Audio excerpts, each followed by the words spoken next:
It's funny. I don't think I've added you as a contact yet on my phone, and it says maybe Adam Cadre. I'm like, okay.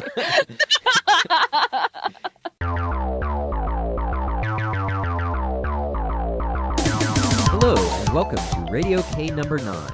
I'm Adam Cadre. Maybe. This time around, we have more interactive fiction from 2005, but first we have our last game from 2004, which won the annual interactive fiction competition that year, Luminous Horizon by Paul O'Brien. Like I mentioned last time, this segment got delayed a little bit because the original guest had some issues, so stepping in to pinch hit on this one is Stacy Tappan. Now, back in Radio K number 1, I talked with Jess Haskins about a game called Another Earth, Another Sky, and Luminous Horizon is the sequel to that. It's the third and final game in the Earth and Sky series. So, my first question to Stacy was the same one I asked Jess, that is, how familiar she was with superhero comics. And the answer turned out to be familiar enough that we ended up talking about Deadpool and Hawkeye and all of them for 3 hours.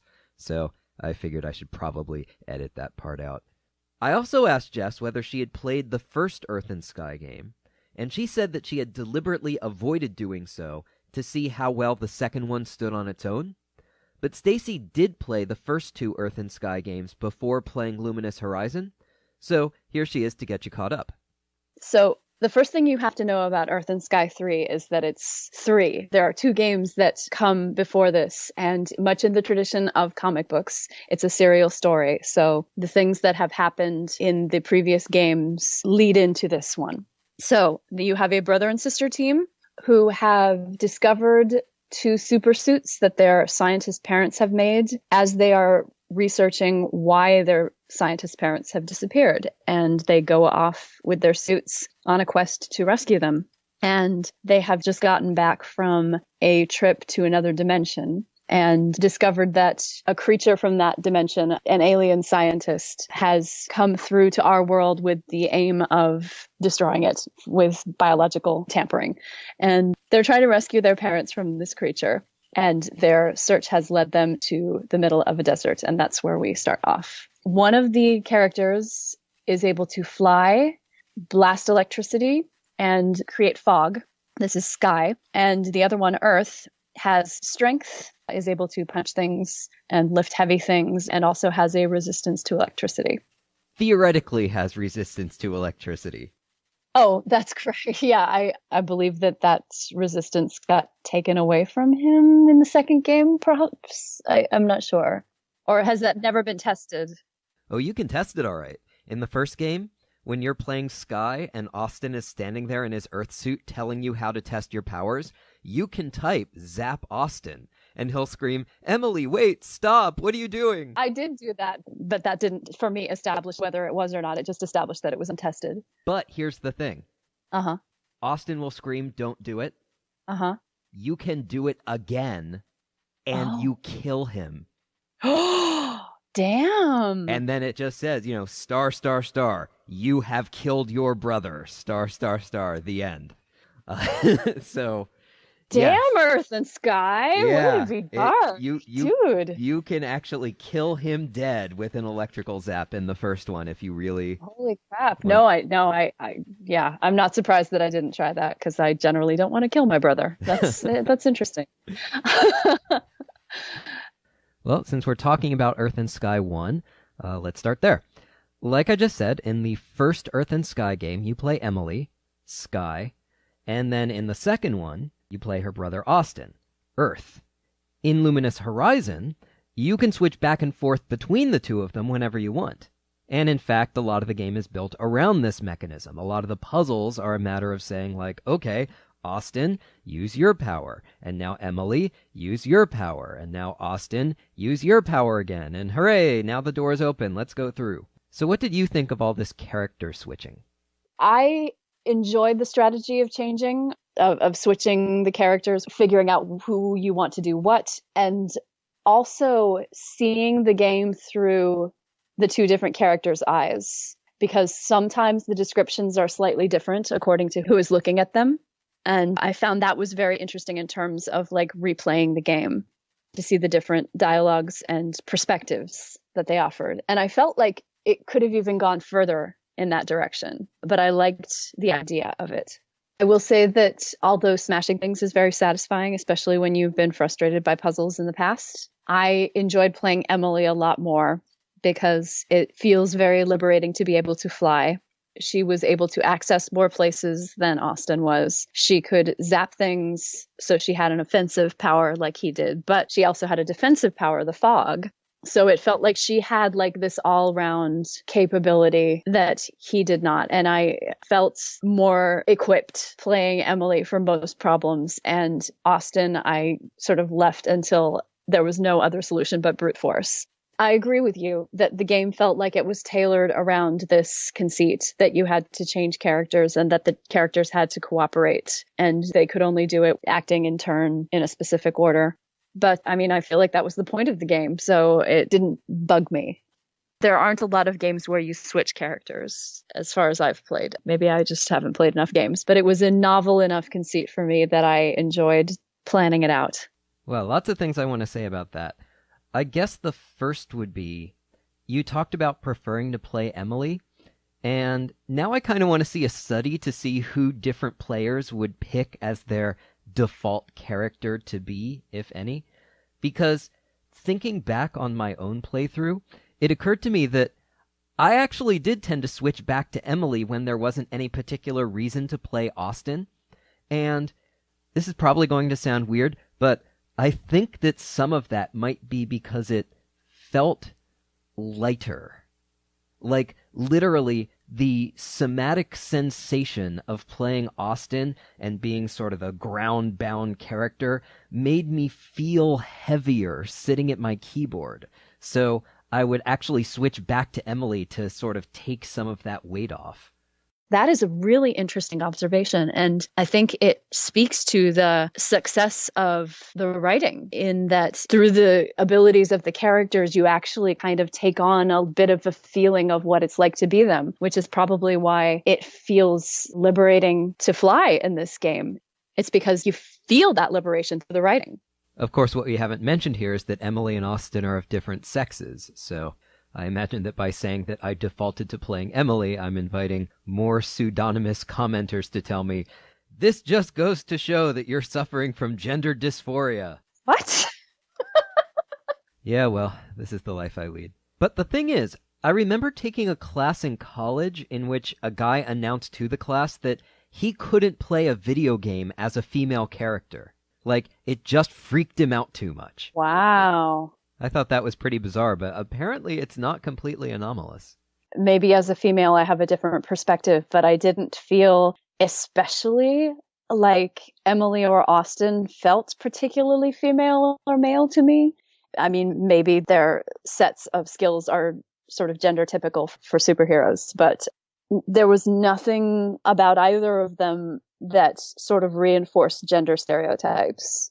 They both seemed fairly neutral on that score.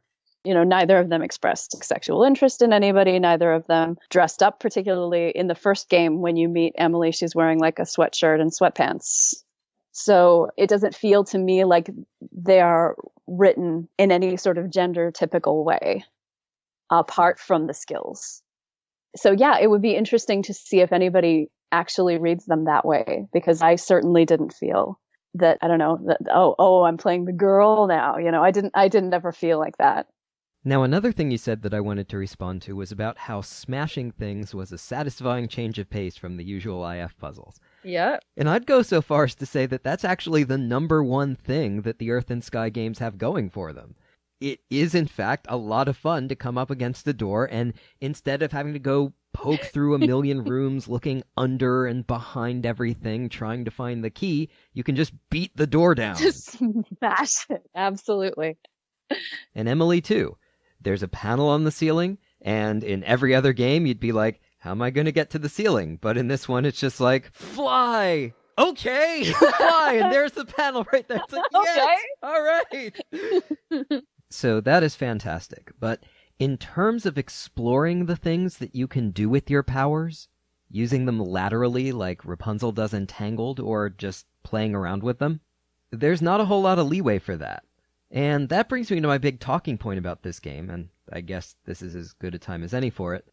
So, as noted, Luminous Horizon won the comp in '04, and the comp is for games that can be completed in 2 hours. You know, the whole idea behind the IF comp when Kevin Wilson started it in 1995 was to encourage people to write more short IF so that we could get 20 games a year instead of 2, and so that people could pick up a game and play it in an evening instead of having to commit 3 months to it, the way you had to when you were playing an Infocom game or a lot of the early games in the hobbyist era. And Paul O'Brien, who wrote Luminous Horizon, was also, in the early days of the comp, its most comprehensive reviewer.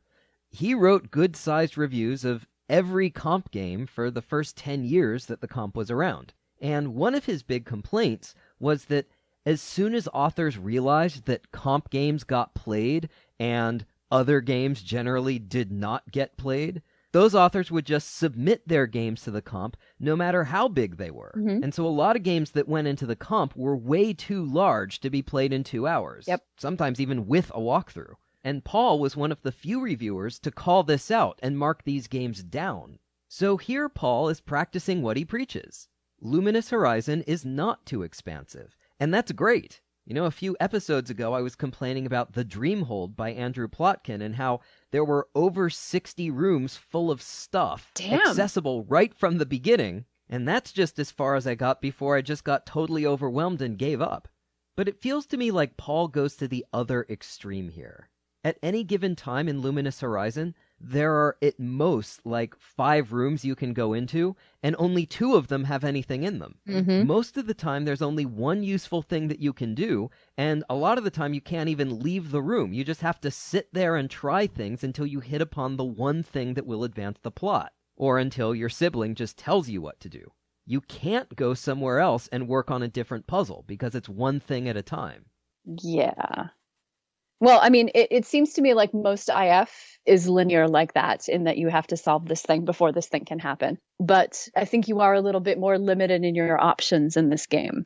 Like in the final battle, it's like a one-turn elimination. You know, you either get it right or the game ends. So I was trying different things and I wasn't getting any hints as to why this thing didn't work. And it was eventually, this person has to do it. And not this thing, but this thing. And there didn't seem to be anything in the descriptions to lead me to that choice. It was just random, guess the action, guess the player, and that felt unsatisfying, especially for the final puzzle. You want it to be the grand finale, you want it to sort of synthesize the things that have come before and make it like a satisfying conclusion. And instead I was just guessing and dying and guessing and dying and guessing and dying. And that's not satisfying gameplay.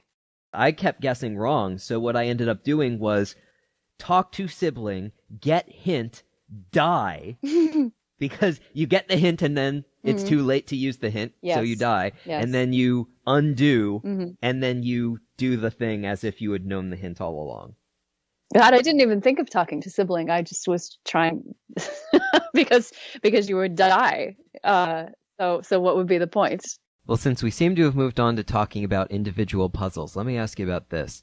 The previous set piece is the one where you have to fight your parents, where the solution is to study the order of the parents' attacks, figure out when those attacks are simultaneous, using the flasher gizmos to reset their loops as needed, and then dodge at exactly the right moment, even though dodge is not a command. That, to me, was a very fiddly puzzle that in the end I only got right by just sort of randomly flashing and jumping and hoping that eventually the things would line up.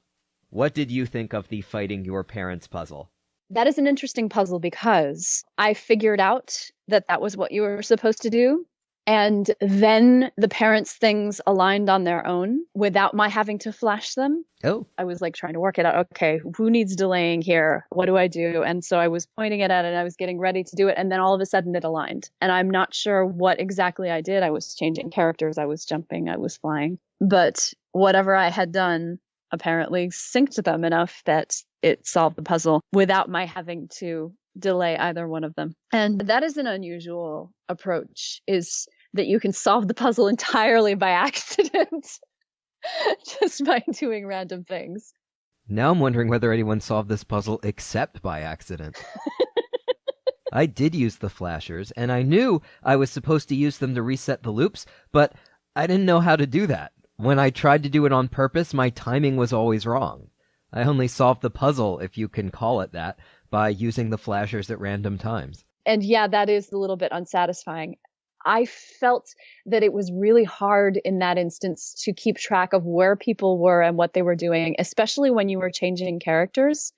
And I have trouble in IF games like visualizing things. And I have a special trouble when there's a sense of urgency in the game, as there is in this scene. So if things are rushing to a head and you feel like you're being attacked and there's things you have to dodge and there's things you have to figure out, I will skim over the text and not take my time to read it because I feel that sense of urgency. And while that sense of urgency is very effective in terms of game playing, it's frustrating when you are dealing with a puzzle that involves visualizing something that you have to read very closely. Well, now I'm thinking that for this segment, we should just run that last thing you said on a loop. Because I'm like you, and I think most people are like us in that when I'm at the end of a book and everything's coming together, I'm not lingering over every line. I'm frantically turning pages and taking it all in as fast as I can. And as a writer, I mean, holy crow, if you can build that kind of momentum, why would you want to interrupt it? So it seems to me that it's antithetical to storytelling to put a puzzle at the end of a game that makes the reader put on the brakes and carefully comb the text for clues. Yes. Puzzle and storytelling are at odds here. And it's not just Luminous Horizon. This is endemic to IF. And I've thought this was kind of problematic for a long time. That's why in the chase scene in Endless Nameless, you're basically just entering the commands your companion tells you to.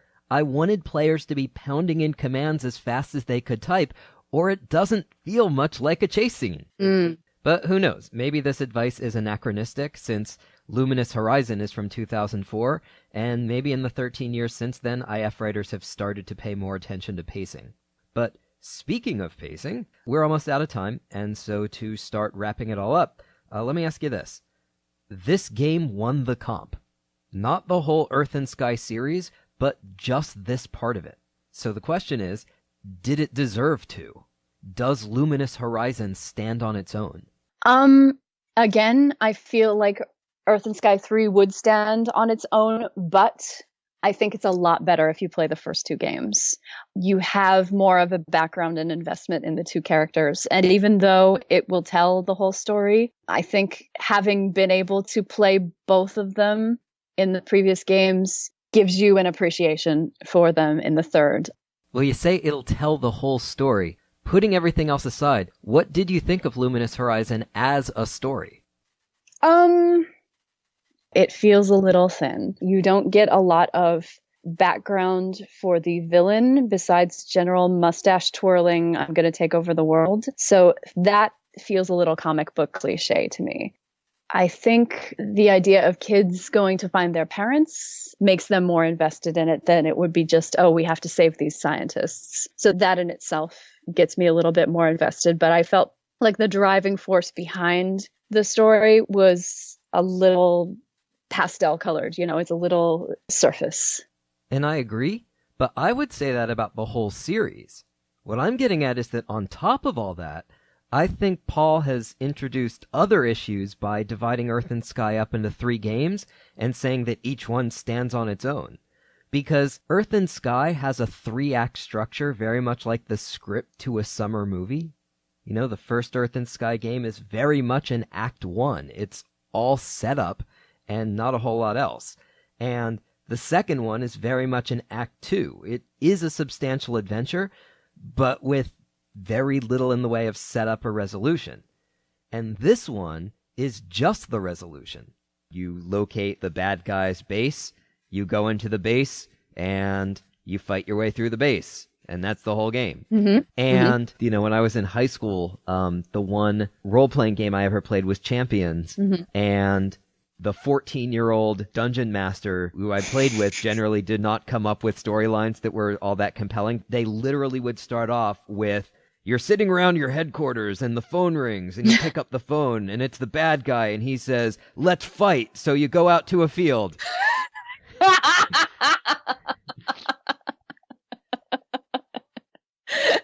Well, what more reason do we need? Let's go. So that's sort of what you would get. So it does sort of stand on its own in the sense that it makes sense to sort of say, all right, you're a super team. You're trying to rescue your parents from the bad guys. You've found their base. Mm-hmm. Let's go. But there's a difference between understanding a story and actually having an investment in it or caring about it. Although I will say that the characters in this game have like a little bit of an attitude. They have a little bit of a personality. The personality comes through very clear in the dialogue. That makes it pretty compelling, even though it's, you don't have the background, so it's a little thinner. But I feel like that mitigates things quite a bit. You want to see what they have to say. They've got these dialogue options and you want to pick all of them because they all seem interesting and you're curious as to what the reaction's going to be. Second person, always dangerous. I don't know. When it comes to the dialogue, this feels to me more like Kurt Busiek than Joss Whedon. I mean, we do get some sarcastic banter, but it's sort of the Disney Channel version of sarcastic banter. Yeah, I can see that. But it does add color. I can't say that it doesn't appeal because it does. I've played IFs where the character's voice really is kind of bland. And so it was refreshing rather than have just stock standard answers to have a little color in them. Even if it's a cartoony color, I like the characters having a voice. Fair enough. I mean, I've already played one game in the 05 batch that does have the colorless dialogue you're talking about, so I do see where you're coming from. But before we return to 05, any last thoughts on this one? I just want to say one more thing, which is we've kind of been picking it apart, but overall, I found this game really fun to play. You mean Earth and Sky as a whole, or number 3 in particular? As a whole, and this one as well. I think the conceit is a good one, and I think the comic book aspect keeps it kind of light, and I enjoy that it's just this little fluffy confection of a game, but I also enjoy that it's got replayability in the dialogue options and in seeing it from different characters' perspectives. And overall, I left with a sense of fun. Regardless of any other problems or quibbles that I had with it, I felt like the game was fun. Next up, we have Whom the Telling Changed by Aaron Reed, which took first place in 2005's Spring Competition. You play a villager in ancient Mesopotamia, listening to a storyteller recount an episode from the Epic of Gilgamesh to the entire town, as all of you are trying to decide what to do about the strangers who've come into your territory. By making the right comments and asking the right questions of the storyteller, you can try to steer the story a little bit and influence your people towards war or towards peace. The interface is unusual in that you can issue commands like in a regular IF game, but you can also just type in words that you find in the game text, which is a mechanism that I first encountered way back in 1997 in a game called The Space Under the Window by Andrew Plotkin. And back to talk with me about Whom the Telling Changed is Catherine Moriarty. So I'm just going to say flat out, I think this is the best game I've played for this show since Savoir Faire back in episode 1. What'd you think? I'm a fan of Aaron's work, obviously, but I am on record, probably a lot of times, as saying that the mid-2000s are a bit of a, I don't want to say a low point, but I would say things really don't start to truly pick up in quality until 2011 or something like that. And I think part of the reason is that in the 1990s, you had a lot of very explicit experiments. And then in the 2000s, you start to see a dwindling amount of interest, that sort of thing. And people started turning their attention more toward outreach, getting more people involved. It's a transition period is what it is. And this is one of the better pieces from it. And it's also fairly influential on a lot of things that came later. Yeah, the idea behind this show is that I'm getting caught up, so these games from 05 are the most recent pieces of IF that I've played. But I am aware that other IF systems, such as Twine, have been developed since 05, and my understanding is that, like Whom the Telling Changed, they generally involve selecting emphasized words. Is that correct? More or less, that's the basic mechanic. Obviously, there are a lot of different systems which have variations on it. Right now, texture is gaining in popularity, which is more of a drag and drop interface, but at the fundamental level of what you're doing, it's more or less the same idea as this. And perhaps largely as a result of that mechanic, this is one of the first games that I've actually played, by which I mean, as much as I enjoyed Savoir-Faire, I didn't even really play Savoir-Faire. I got stuck very early on, and I went to the walkthrough, and I typed in the commands from the walkthrough, and when I say that I really enjoyed Savoir-Faire, what I mean is that after I typed in the commands from the walkthrough, I went, ooh, at the responses, because they were so cool. And so there have been a handful of games that I've played. I liked the balloon one, To Hell in a Hamper. That was the first game I played for this show that I was able to get through without any hints. And Whom the Telling Changed was great in this regard. I got through it 3 times with no difficulty, got 3 different endings. It was a satisfying experience every time. But then I thought that a lot of people would argue back that, well, yes, of course it's impossible to get stuck in Whom the Telling Changed because it's just choose your own adventure. You see the emphasized words and you type whichever word jumps out at you. But I don't think that that's exactly right, because I would say that even though the emphasized word mechanism puts Whom the Telling Changed maybe like halfway to choose your own adventure, I didn't feel playing this game the way that I felt as a kid reading through Choose Your Own Adventure books. Steering the story to accomplish the goal of your choice. And it is a bit of a software toy more than a game, in that you kind of have to start off saying, all right, well, what do I want to accomplish? Being the peacenik, the first thing that I decided to do was I figured, all right, well, I think for an interesting little twist, I will start off by playing the warrior, but I will always pick like the most peacenicky kind of approach, and I'll see whether the game can handle me doing that as the warrior. I also did that. It didn't go particularly well, but I tried it. Well, it worked all right for me. But my point is, the fact that I had a goal, even if self-chosen, and the fact that I wasn't just picking emphasized words, but there were other steering mechanisms. There's listening to the other people's commentary and either agreeing with them or disagreeing with them or even mocking them. And the fact that you can also examine things and try other verbs and so forth as you are there. It's really not something that you could easily implement in hypertext. It felt more like I was at least driving the car rather than riding on the subway. Right. I guess a lot of people are just, in the metaphor, opposed to transportation. There's this line of argument, which obviously has been around for a while and endlessly debated, about, oh, well, this kind of thing isn't real gameplay, or I'm not playing a game, or I have no control over the outcome, it's not interactive. There are just multiple variations on this. It's just a matter of the interaction you want to provide. In this case, it's pretty seamless. You have the interaction, which is you're elaborating upon or picking at or questioning or otherwise debating parts of a story that's being told, which happens to match up exactly with what you, the person, are doing in real life, which is prodding at the story that you are reading. It's fundamentally a game about storytelling and the ways in which story events can vary and reflect, mirror, play upon real life events. And so that kind of similarity is really good when it happens. And I would say that it is its own form of challenge. It's just that you have to approach it a different way. You don't really approach it in terms of, okay, well, I'm going to find the winning strategy to get through the story. It's just a shift. It's a shift that I'm not sure a lot of people really want from this kind of thing, which is valid. Obviously, personal preferences like that are valid. But I think a lot of the conflict comes from treating works like this, and especially works that go farther toward the hypertext end of things, as things that they're fundamentally not, and not really even interested in being. Well, this highlights how there are two very different phenomena in interactive storytelling that both get called control. The promise of the parser is that you don't have just 2 or 3 choices. You can type anything you want, and the game will respond appropriately. Now, as authors, you and I know that that's largely an illusion, but it's still more true for IF than it is for Choose Your Own Adventure.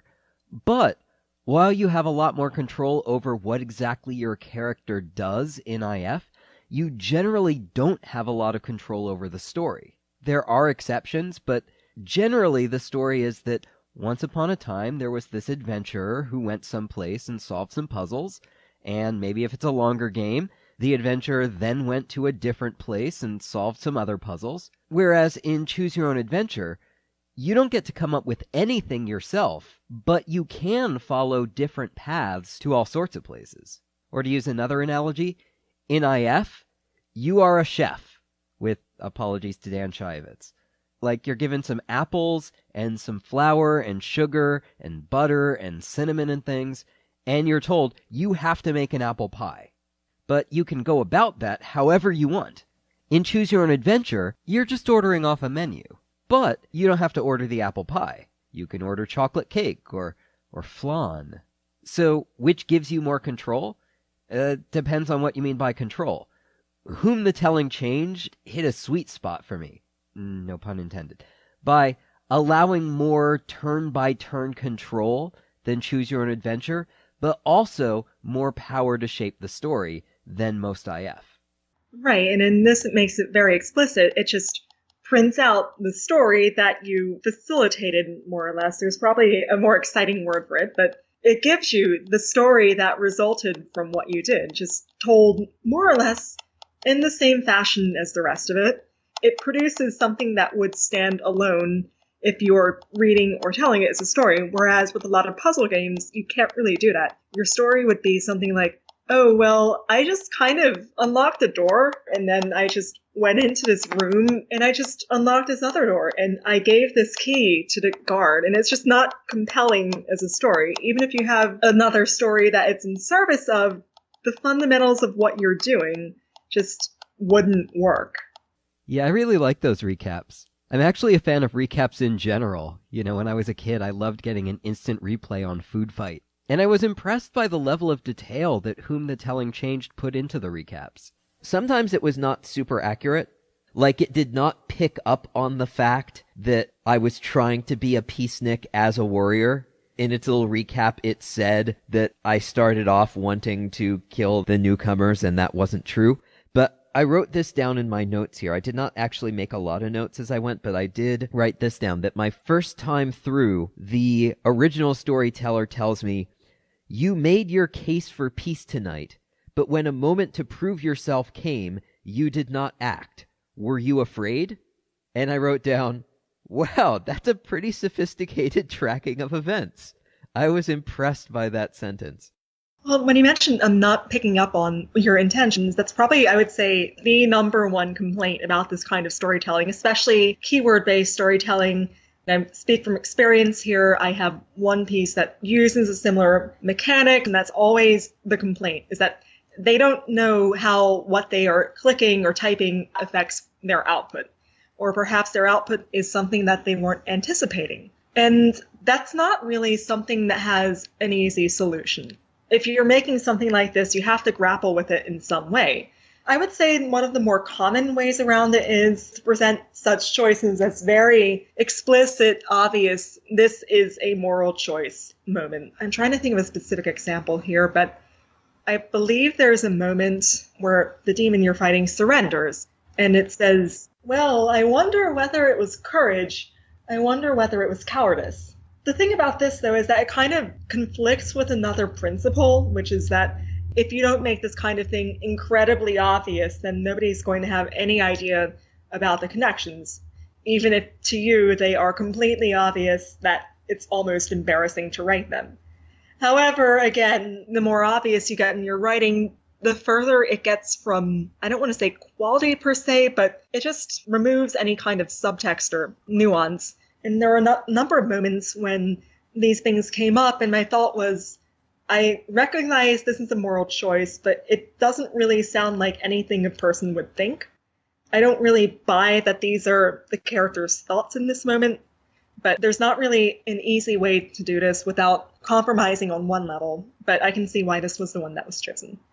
Yeah, I guess I would say a few things about that. One is that there were a number of occasions in which I saw a pair like that, like courage versus cowardice, and I knew the effect that I wanted to achieve. Like, for instance, in my Warmonger playthrough, I wanted to say that we need to be courageous and fight these people. And so I would click courage, and I would hear my character, or see my character say something along the lines of, does it not show greater courage not to fight? Or something like that. And it's like, no, that's the opposite of what I wanted to get across by clicking on that word.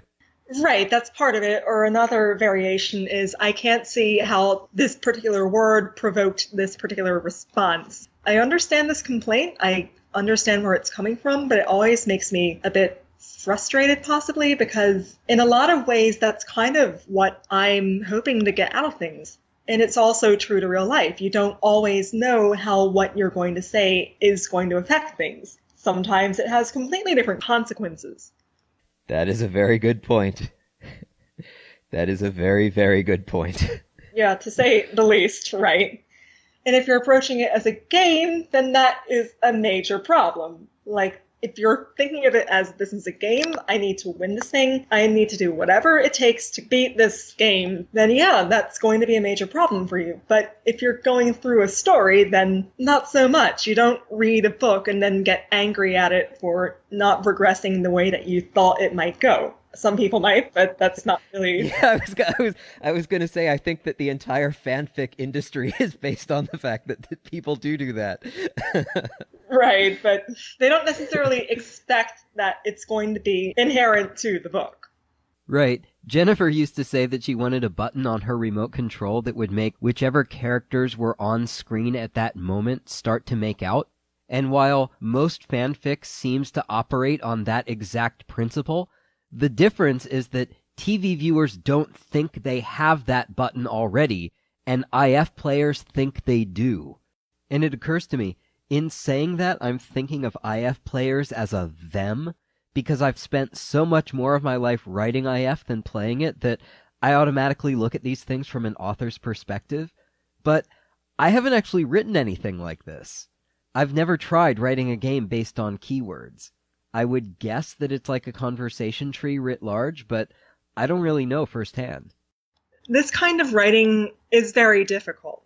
And by that, I mean, when you're writing in this style, and especially if you're doing it where one of the options is to make the keywords non-obvious, then that gives you a huge challenge in your writing, because if you want something to be referred to, you need to mention that exact word or phrase somewhere in the writing, and you need to make it fairly obvious that it's one of the main subjects of this particular point in the story.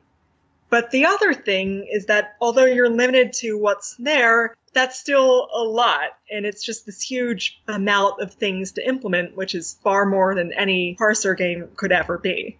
And it really does guide authors to that kind of very obvious, often object-based instead of theoretical moral choice, because it's a lot simpler to write. You can base it around concrete things like a medicine bag or a dagger, rather than hoping that they piece out the exact thing from your writing, which they don't usually do. I have a million transcripts of people not doing this, which is not their fault at all, but the extent to which it happens still is remarkable. And you see that in precursors to like the space under the window, which is farther toward the end of not being explicit about what happens. Some people like that a lot, and then some people approach it having zero idea of what they're doing. And it's really just a matter of, do I want the design to be a bit more intuitive and a bit more foolproof, or do I want to focus on the writing aspect of it and what effect I want to get across? And it's two things which don't really play nice with each other, I would say.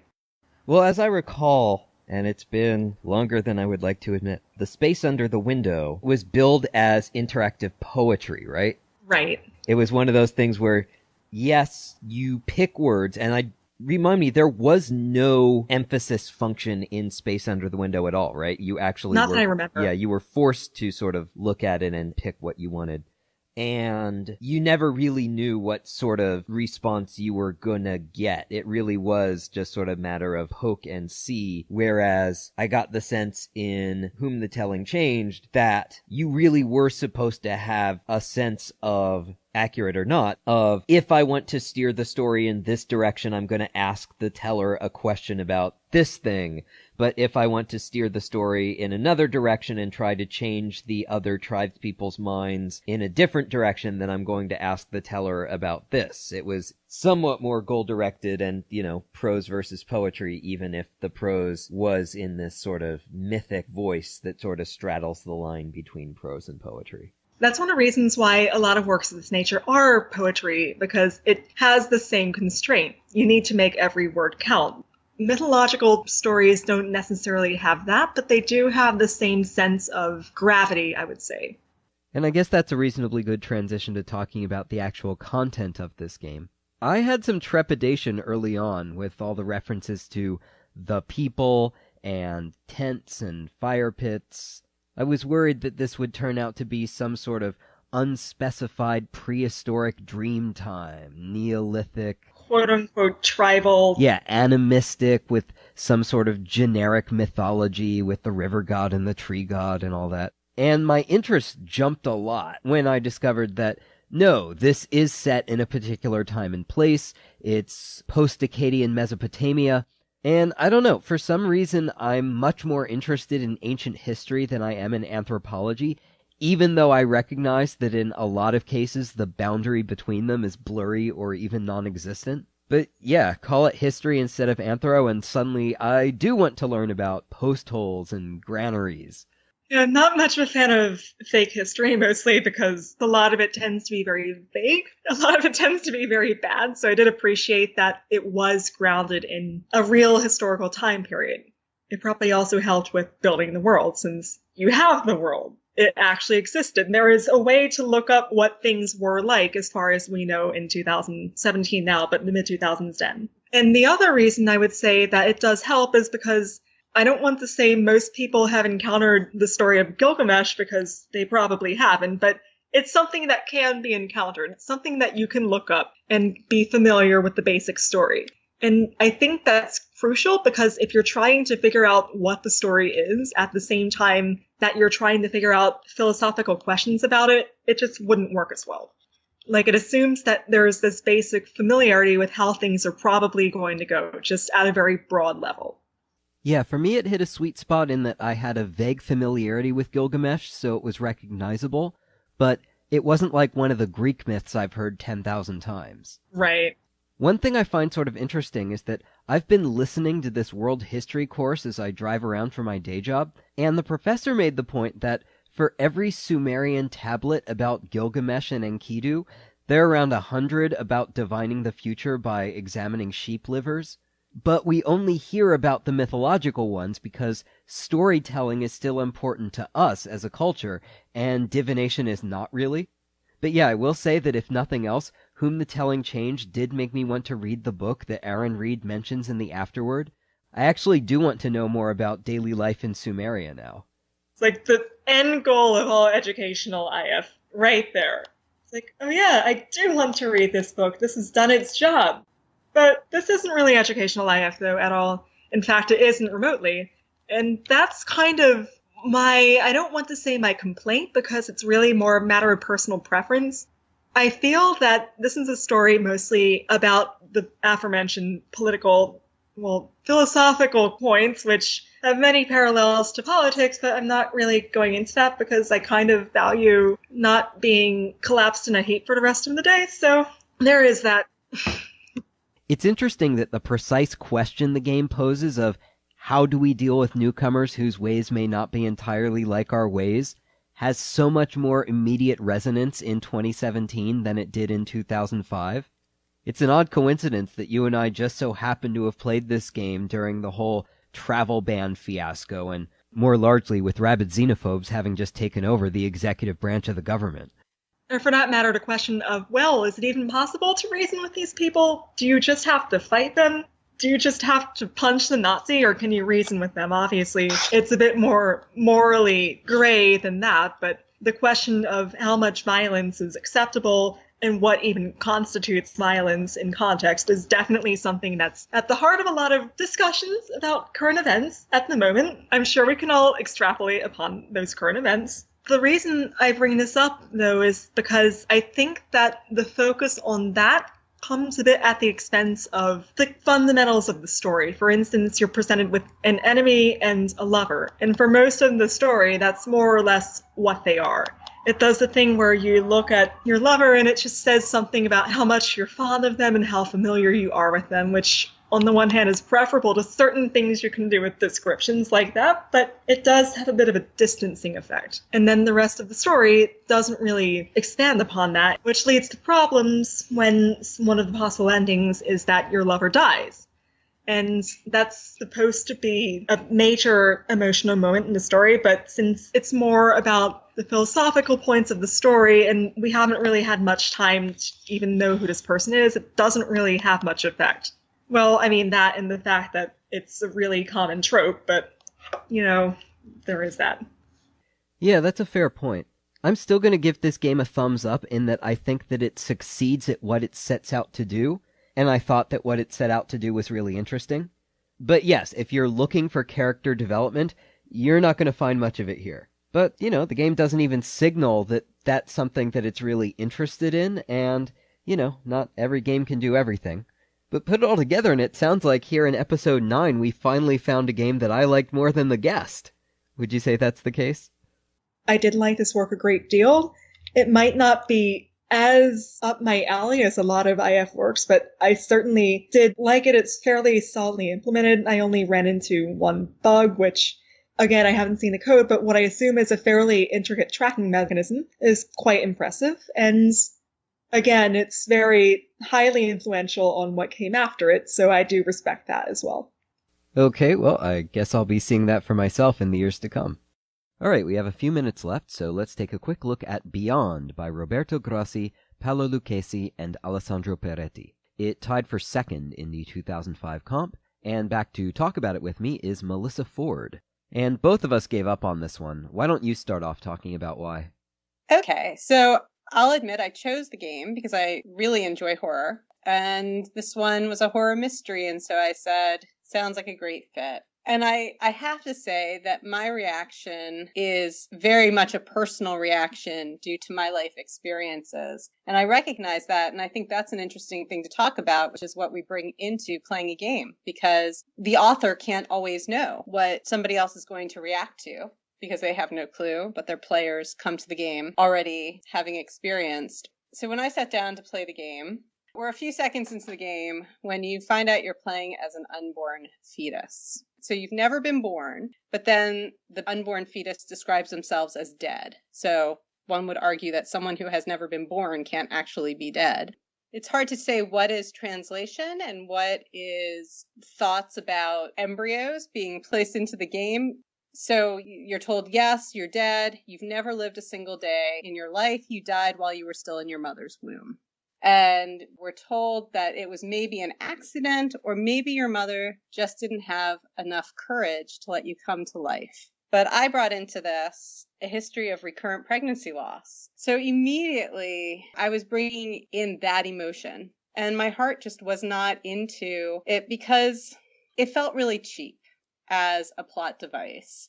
And it was, the setup that only someone who had never lost a child would use as a plot device. And so when you're talking about three men, young guys, and I'm making a lot of assumptions here, because for all I know, they're all married and have been experiencing recurrent pregnancy loss themselves. But I would tell you that there is nothing in the writing that made me believe that they had any personal experience with this.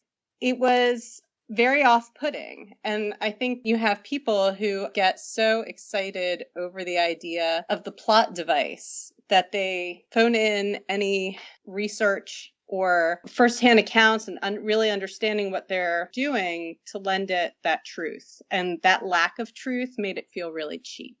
And I get that we're talking about a horror game with a satanic priest, but... Right. I think you've touched on pretty much everything I wanted to talk about, so I'll just add on to what you said. First, about the main character. Yeah, you're described as, quote, a nice little girl of about 10 years of age who's wearing a simple pink dress and has a long ponytail. But then, like you said, you discovered that you died in utero. As I recall, you weren't even a fetus yet. You were still an embryo. So already, this is the bullshit version of pregnancy from the anti-abortion pamphlets of the 1980s. I was conceived 2 weeks ago, and I want to be called Katie and be a doctor when I grow up. You know, who someone will be at age 10 depends on a decade of life experiences. And even before that, on things like the hormonal mix she's exposed to during her prenatal development. I honestly don't know whether these authors aim to deprive women of their reproductive rights, but to elide the difference between an embryo and a school-aged child is a pretty standard move from that crowd. Then, of course, there's the line you pointed out when you're told that maybe your mother just didn't have enough courage to let you come to life. And framing the termination of a pregnancy as an issue of courage versus cowardice is, to be polite, a shallow and cavalier way to talk about a profound and fraught decision. But I do wonder how much of this is a matter of real ideology and how much is just a matter of assuming a particular cultural context. You know, as you mentioned, the bad guy in all this turns out to be a satanic priest. And to me, that's like, oh no, instead of worshipping fictional supernatural entity A, he's worshipping fictional supernatural entity B. But this game is set in rural Italy, I think it's the Apennines, and if your starting point is that priests are trustworthy and Satan is scary and Benedict XVI's doctrine on abortion is infallible, that'll underpin your game even if you don't mean for that to be what your game is about. That's interesting because I really know very little about Catholicism. But, you know, regardless of what I believe or don't believe, it's always interesting to hear other people's ways of viewing the world. So I do feel like when you just kind of throw satanic worshiping priest in the end, you're expecting the player to come with a certain understanding versus clearly it's not in your belief system. So you're not getting the effect that they wanted at the end. As to your point about feeling like your personal experiences are being treated lightly by authors resorting to cheap plot devices, you know, when I was a kid, John Byrne had a storyline in Fantastic Four about Sue and Reed losing their child, and it was handled pretty well. And then Chris Claremont ran with it, and it had this beautiful storyline in which Franklin Richards bonds with Kitty Pryde and tells her, I had a baby sister, you know, but she died when she was born. And obviously that spoke to my experience because my baby sister had died as well. And the thing is, even back then, I knew that in comics everyone gets brought back eventually. But I thought, you know, if anyone at Marvel dares to bring Valeria Richards back, that is beyond the pale. And sure enough, at the end of '01, the assholes who were on the book at the time decided that for a cheap plot twist, they'd undo Sue's miscarriage. And that just killed Fantastic Four for me. I think that we want to see our own experiences reflected in what we read. And when the storyline feels so discordant with what we know to be the real emotions of the experience, it's not only off-putting, but I think that it brings up a lot of the frustration of being misunderstood once again. There's so many good stories out there. We don't need to take cheap plot devices in order to tell good stories. We can actually tell great stories and honor real experiences at the same time. Well put. So you also brought up the issue of translation. And to me, that's what made this game unplayable. If you're going to translate something you've written into any language, you have to get someone who is, if not a native speaker, then at least 100% fluent in the target language, including having a complete mastery of idiomatic expression. I want to read some of the lines in this game. Anna is laying, dead, in the tub, sinked in the water made red by her own blood. It looks like the doll hasn't been moved since long time. Maybe he has also preceded us here to remove evidences. I think that last line is particularly emblematic in that it's not even the remove evidences part that's the problem. It's that native speakers wouldn't use the word preceded there. It's too formal. And a dictionary isn't going to tell you that. The English in this game isn't completely broken. It's not even half broken. It's like 10% broken. And that's good enough to, like, order in a restaurant or even to participate in a conversation on a message board, but it's not nearly good enough to write fiction. Not nearly. As someone with a translation degree, I would sort of hope for more.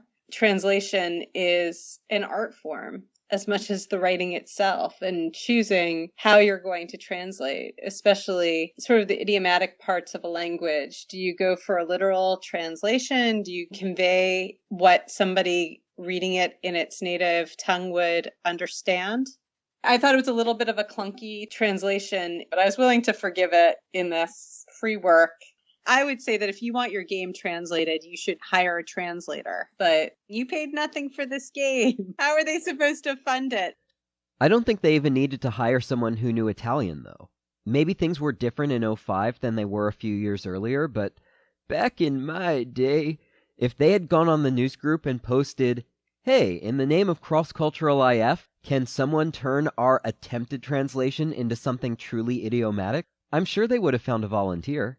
Someone who could have not only fixed their grammar errors, because they couldn't get a verb form right to save their lives, but who could have told them that, in English, calling a character the Mad Joker sounds kind of weird. Like what, as opposed to the perfectly sane Joker? And it's not just language, it is culture. Humor doesn't really translate well from one culture to another, so like, maybe a character like the Mad Joker who turns into a bicycle and then into a banana just kills them in Italy, but here it reads a little too much like Katie the Random Penguin of Doom, and someone could have pointed out that it just doesn't work.